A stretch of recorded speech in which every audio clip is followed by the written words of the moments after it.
Hello friends, welcome back to UPSC classroom. So friends, as we all know UPSC का notification जो है वो release हो चुका है and there are some major changes that has been done in this particular notification. We can see some of the major changes और आज हम लोग डिस्कशन करेंगे कि ये जो मेजर चेंजेस हैं ये तो अब सबको पता चल गया है कि क्या है, but how it will B impacting your cut off prelims 2026 और how it will be impacting your service allocation or any cadre allocation. We will be discussing everything. First, let's discuss what are the changes, major changes. So, if we talk about vacancies, we have 933 vacancies here. And हम देख सकते हैं कि हमें पहले कई बार ऐसा हुआ है कि 700 के फिगर में भी वैकेंसीज देखने के लिए मिली हैं। तो I think 933 is quite good enough vacancies जो इस बार आई हुई हैं, right. All the things are as per last year only. Last date की अगर हम बात करें तो ये 24 है, 6 in the evening, till 6 in the evening. तो आई वुड रिक्वेस्ट यू कि इसको आप आराम से भर लेना फॉर्म। एंड जैसे अभी आप लोग ओटीआर भरते थे, ओटीआर हम लोग ने जो पहले भरा हुआ था, अभी हम लोग को क्या होगा ना कि फिर से दोबारा से ओटीआर भरना पड़ेगा। We have to fill this particular OTR फिर से। तो आई वुड रिक्वेस्ट यू, अभी इतनी जल्दी नहीं है बट हाँ थोड़ा टाइम लेके आप इसको भर जरूर देना, बिकॉज मतलब जितना ज़्यादा लेट करोगे ना उतना थोड़ा सा इशू क्रिएट होता है, कभी कभी साइट भी नहीं चलती है। तो I would request you to please fill the form timely. अब आते हैं हम लोग, ये सबसे अच्छा चेंज हुआ है online question paper representation portal. इसमें क्या होता था ना, पहले जब हम लोग प्रीलिम्स का एग्जामिनेशन देते थे तो उसकी जो मार्कशीट थी वो नहीं आती थी। सॉरी, मार्कशीट की बात नहीं कर रहा हूँ मैं, उसकी जो आपकी सीरीज रहती थी वो नहीं आती थी, राइट। अब इन्होंने क्या किया है, अब they will be giving you answer की, है ना। वो आंसर की आपको वहीं पे प्रोवाइड करेंगे, आपको कुछ दिन में वो आंसर की प्रोवाइड हो जाएगी विद इन 5 डेज। तो आप उससे टैली कर सकते हो कि what marks you are getting in prelims. So that इससे अब और क्लियर हो जाता है आपका कि आप मेंस के लिए जा रहे हो या नहीं जा रहे हो। तो उनकी जो ऑफिशियल आंसर की रहेगी, they will be giving you. इसमें बहुत सारे केसेस भी हुए हैं सुप्रीम कोर्ट के जजमेंट के बाद, फिर उसके बाद बहुत सारे स्टूडेंट्स का प्रोटेस्ट, बहुत सारे एस्पिरेंट्स ने इस चीज़ की मांग की थी। तो this is a very good step जो कि अभी देखने के लिए हमें मिला हुआ है। Then we have, we will not be getting marksheet of prelims, क्योंकि ये एक पूरा प्रोसेस है and prelims is just a part of that process. तो अभी हमको इसकी मार्कशीट तो नहीं मिलेगी प्रीलिम्स की, but definitely we are getting this answer key. तो वहां से हम लोग एक आइडिया लगा सकते हैं, है ना। तो मार्कशीट हमको अभी नहीं मिलने वाली है। दिस जो यूपीएससी ने हमें बोला है वो ये चीज़ है। देन अब ये एक बहुत ही लंबा चौड़ा एक नोटिफिकेशन आया, मैंने इसमें ऐड किया, but I will be telling you in short. मैं इसको बहुत ज़्यादा लंबी वीडियो नहीं बनाना चाहता हूँ जैसे सब जगह बनी हुई है। मैं विद इन 10 मिनट्स के अंदर इसको आपको ओवर करना चाहता हूँ। देखिए होता क्या था ना, पहले जब भी आप सर्विस एलोकेट होती थी, लाइट, जो सब लोग बात कर रहे हैं कि अब से आप जो पहले आईएएस आईपीएस बन चुके थे वो एग्जाम नहीं दे सकते, क्या होता था, अभी हम लोग डिस्कस करते हैं। Let's say with in example कि मान लीजिए आपने 23 में पेपर दिया या 24 में पेपर दिया, let's say I am taking 23, और इसमें आपको सर्विस एलोकेट हुई, वो हो गई आईआरएस, ठीक है, या रेलवे सर्विस में कोई भी, ठीक है। अब अगर आपको आईआरएस हो गई तो you are having chance, and let's say you are having your, आपका फर्स्ट अटेम्प्ट में आप आईआरएस बन गए। अब यहाँ पे आपके जनरल कैटेगरी है, 5 अटेम्प्ट बचे हुए हैं। तो पहले क्या प्रोविजन था ना कि आईआरएस के साथ साथ आप क्या करते थे, कुछ कुछ मतलब ऐसा रहता था कि कुछ सर्विसेज का सीन ये रहता था कि आप ट्रेनिंग के साथ साथ भी पेपर दे सकते हो। कुछ लोग का ऐसा होता था कि ट्रेनिंग ओवर करने के बाद यू कैन टेक 1 ईयर का extra leave, extraordinary leave you can take. तो उसके बाद आप दे सकते थे। तो कहने का सिंपल मीनिंग ये है कि आपका आईआरएस का जो पोस्ट था वो एकदम सिक्योर था and you can give your 5 attempts, कुछ ना कुछ रूल्स लगा के। ये एक शॉर्ट फॉर्म में मैं बता रहा हूँ आपको। We will not be going in details because अब हमारे काम का नहीं है वो।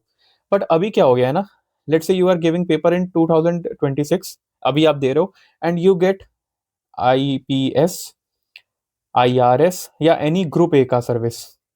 ग्रुप ए में जैसे रेलवे हो गया, राइट, इसी तरीके का। तो ग्रुप ए का सर्विस, और इसमें साथ में एक चीज ऐड और कर लेना, इसमें क्या था ना, IAS and IFS, they will not be able to give examination.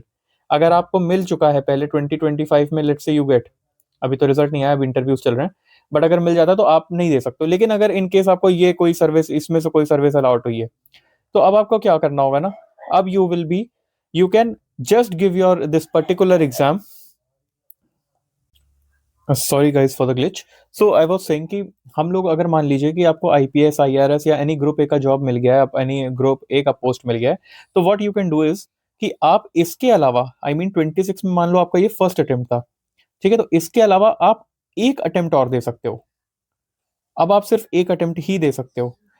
अभी तो अगर देखा जाए प्रैक्टिकली आपके यहाँ 5 अटेम्प्ट्स आर लेफ्ट, है ना, but now since you have got this service you can give any one attempt. I mean to say you can give only one attempt to just to improve. आप improvement के लिए यहाँ पे सिर्फ एक attempt दे सकते हो and that too will be in 2027 and इसके बाद all your attempt will be lost.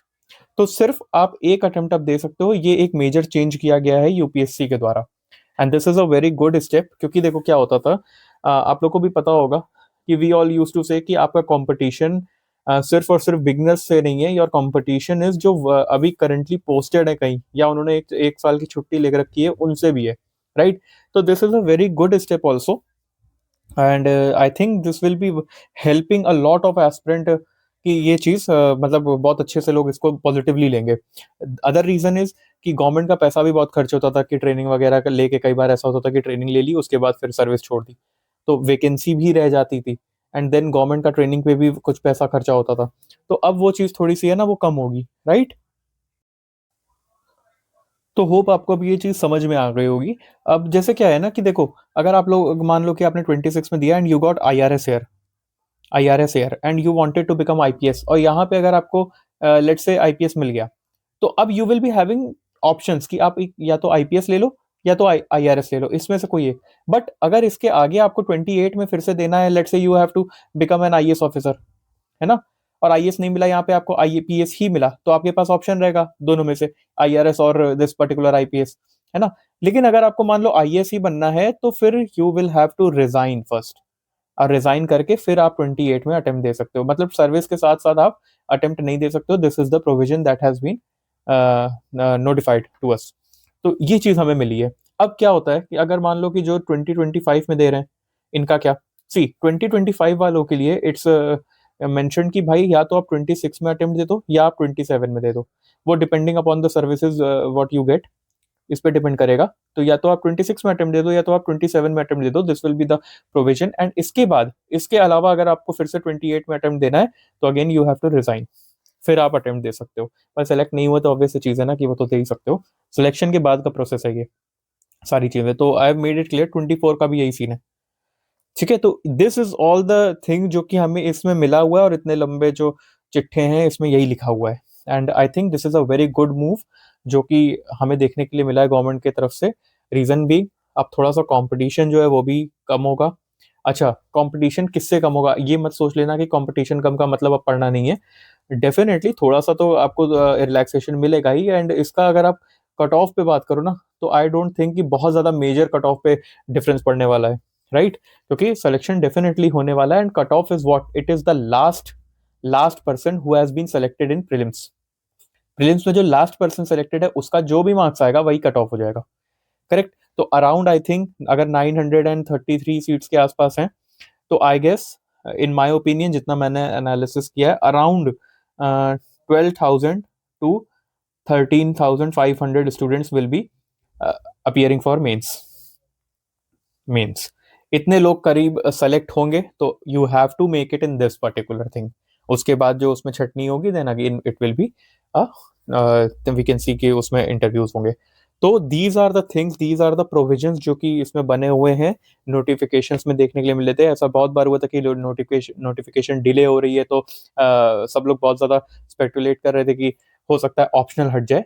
Optional में कोई चेंजेस नहीं है, वहीं आपका प्रॉपर आपका सारा 2500 सॉरी 2025 का पूरा मार्क्स है, सब कुछ वैसे का वैसा ही, ऑप्शनल एंड ऑल मिला के।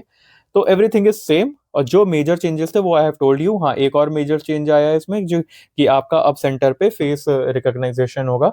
आपको फेस के थ्रू जैसे फेस ऑथेंटिकेशन होता है वैसे होने वाला है।